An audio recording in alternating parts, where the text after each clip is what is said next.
Hi, all, it's Robo here, and I guess this is probably going to be a quick 10-minute video on what I think will be the talents, trinkets, and legendaries for raiding in Shadowlands. So we'll go over trinkets first. Basically, your source of trinkets are M+ trinkets, and of course the trinkets from Castle Nathria. I don't really think you can rely on getting stuff from world bosses, but there aren't any trinkets there anyway, so you're safe. And then there is also the PvP trinket, which I don't rate very highly. So the other side, I'll explain what some of these trinkets are. So this one, even though it has triple question mark, it is now implemented. What it does is 3-minute cooldown. It's like a smart use, but it's very poor. So this one gives you 72 crit for 20 seconds, which makes it terrible. Because there's other trinkets that give you that passively with 100% uptime. It also heals allies if they're under 50% HP, or gives mana who's under 20% mana some extra mana, so it's a bit of a meme trinket. Shadow Grasp Totem, this is basically a small little AoE pulse trinket, don't really recommend it. Halls of Atonement, no trinket. Miss Caller Ocarina, this is probably a BIS trinket if it works in raid. I haven't checked if it works in raid, but it works in party. It gives you 16% uptime.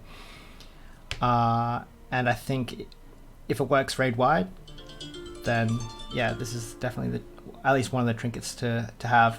Whether you have multiple or not will be dependent on. Sorry, my phone went off. Will be dependent on whether they stack or not. Plaguefall has File of Putrefaction, which is very good for low target cleave. It's basically the highest DVS trinket for single target, and it works very well. There's pretty much it scales well on 2 and 3 targets as well.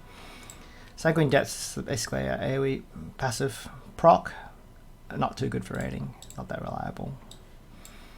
Overcharged Anima Battery. This one could be okay. It's haste for 16 seconds on a 90-second cooldown. I think it's alright, but I think there's other ones that are better. Necrotic Wake. This is basically a trinket that does 3 to 4% of your damage passively. It's nice. You just got to make sure you macro it into Tiger Sphere, because you can only refresh it when you don't have it, and you lose it when you die. So that's pretty easy. If you want a lace trinket, that's the one trinket to have. And Theatre of Pain. This is basically just the on-use trinket that does some damage. Doesn't seem very good. Castle Nathria. So this one says it's just Agi passive verse, and it only stacks. Let me just go to Heroic. It only stacks,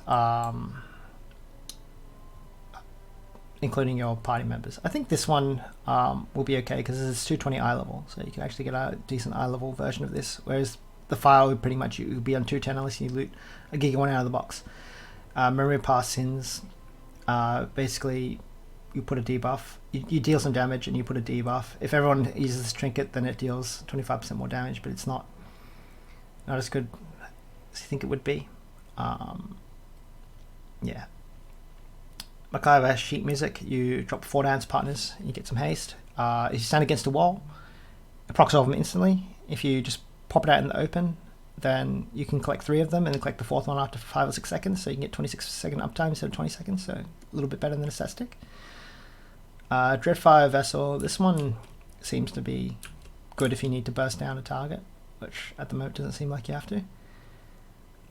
Single target only, and it can crit.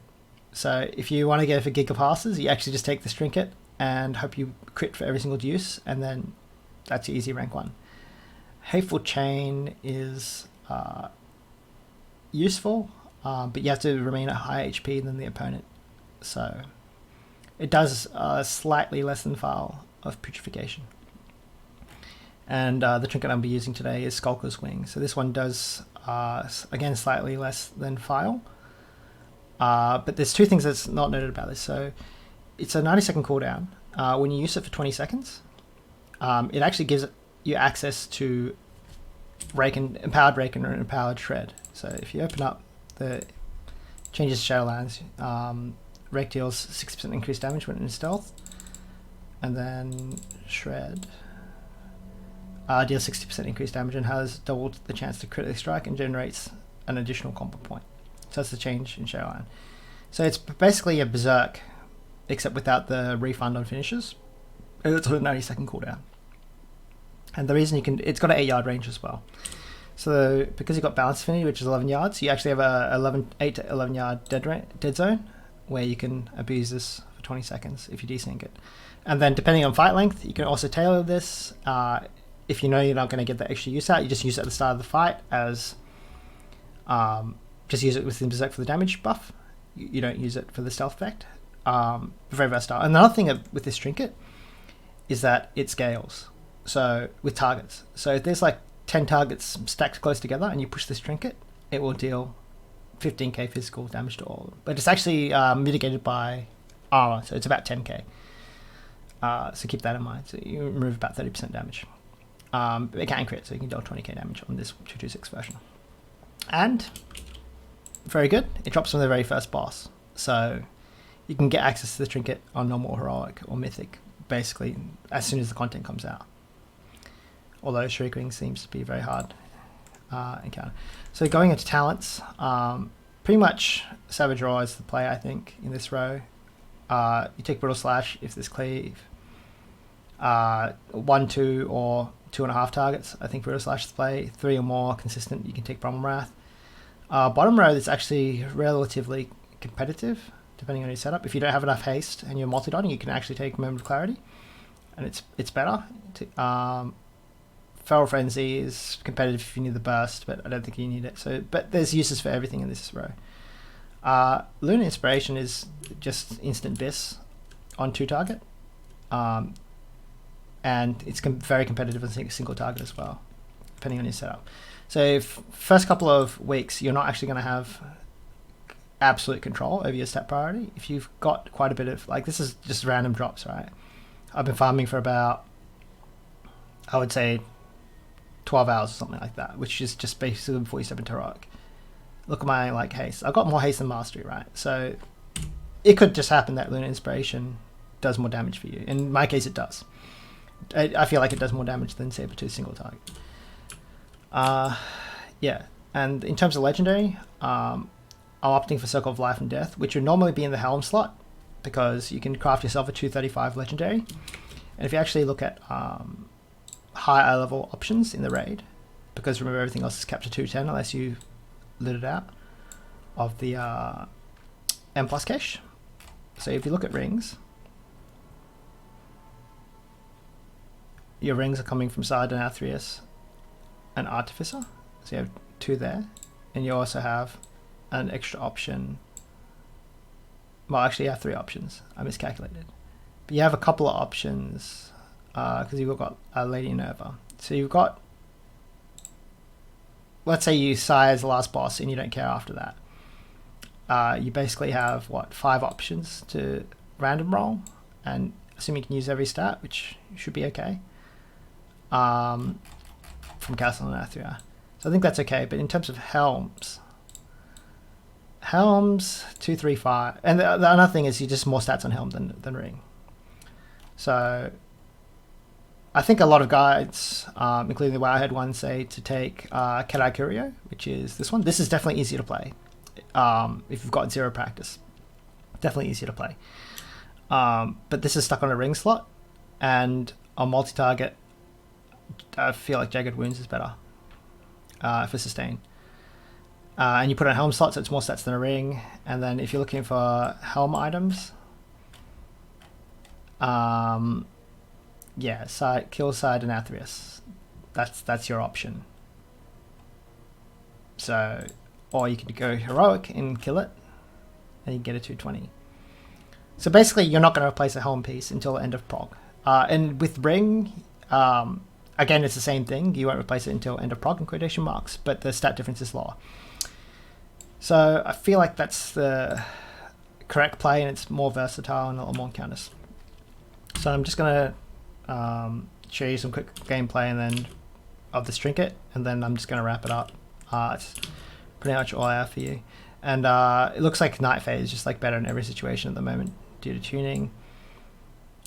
Yeah, that's pretty much all I have.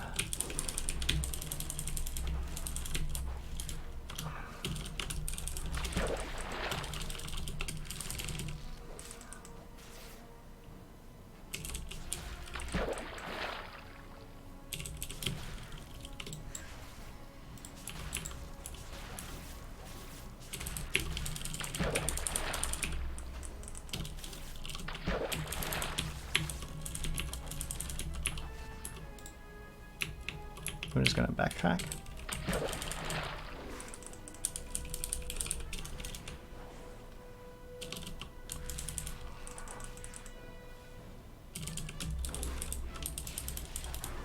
And then when this trinket gets low, you just walk in and you deal damage. So I think this is something you can do reliably in a raid that you wouldn't otherwise be able to do. You can do it in M+ as well. I actually need to set up a /say that says don't move the boss. But you can use it, so on A, it's a very versatile trinket as I said before. So in M+, what you do with this trinket is after everything's stacked up, you basically just run in to all the group mobs and then you just pop the trinket. And you spam rake at the same time, the same global, and then it should hit like 3 to 8 targets depending on how many you pull. And then for pure single target, when your rake refresh is coming up, you basically just push it and give it a stealth rake at max range. You do need a weak or a track range though, otherwise bad things can happen. Like you can use the trinket instantly, which isn't the worst because it's still good. Like the stealth is a bonus. It's on par with everything else without it.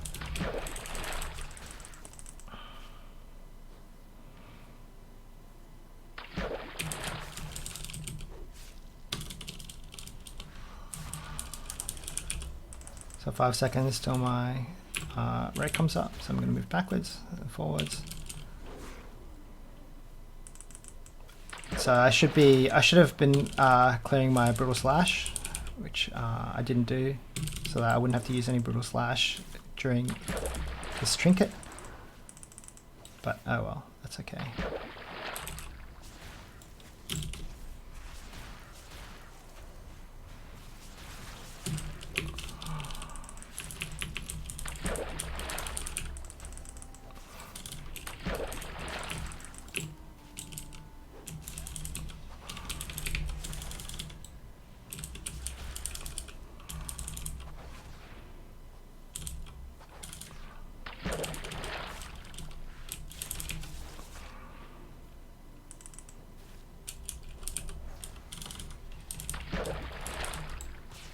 I actually just like smashing dummies. It's very nice when you get everything lined up. Yeah, so you can see I'm dropping all my brutal slashes.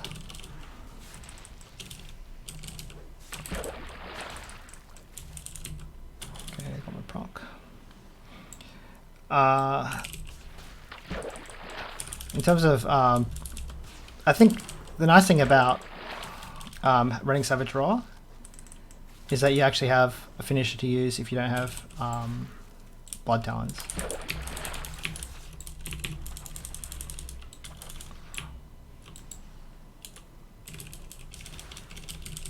Okay, a little bit of uptime lost there. Whoops. I obviously need to practice a little bit more with this trinket.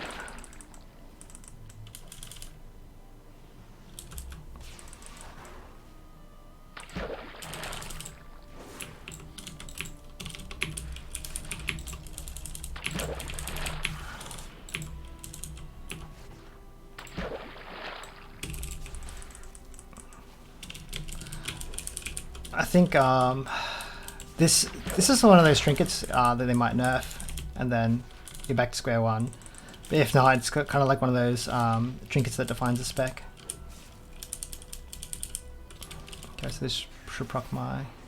Another thing is if you use Brutal Slash just before you convoke, it usually gives you. It'll usually grant you a Blood Talons charge because it doesn't cast Brutal Slash. Same with Swipe. Moonfire as well, possibly, but not as much. It might give you double Wrath cast. It pretty much always costs 2 or 2.5 balance spells. It's good to know.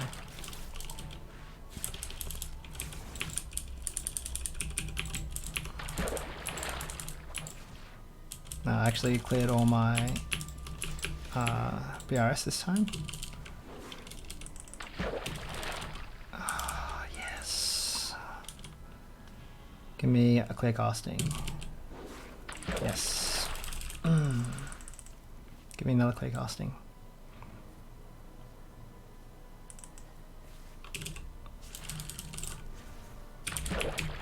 I think you can, if you do it properly, you can get three eggs in. So yeah, that's pretty much it. Thanks for watching, and if you have any questions, you can put in the comments, but I probably won't answer you.